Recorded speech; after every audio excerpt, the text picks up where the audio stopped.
All right.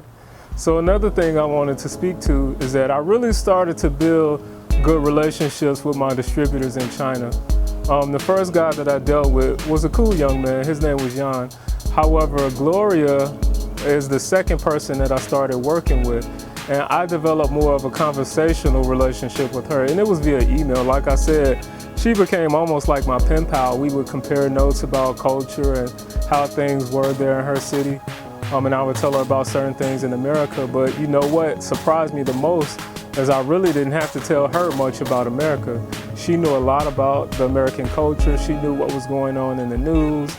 And it was so surprising to me how in tune with our buying habits they were. I mean, the Chinese distributors, they knew everything about Nike. They knew everything about Adidas. They knew exactly what brands were hot in the States, and they knew exactly what styles to concoct and to create.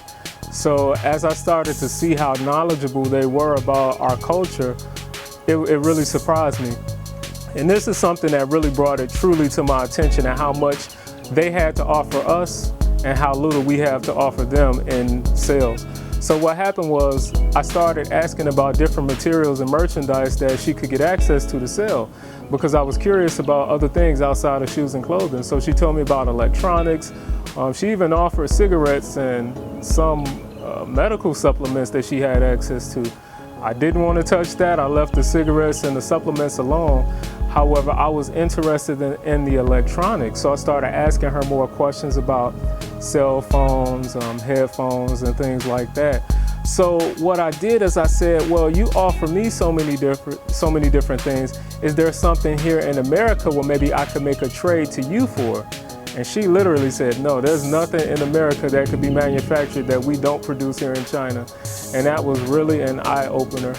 And it really made me understand that as far as price and what we had to offer, as far as merchandise was concerned, there was literally nothing she was interested in. And that's why I saw how one-sided it was. So it was just a mental note that I made, but it really opened my eyes to something.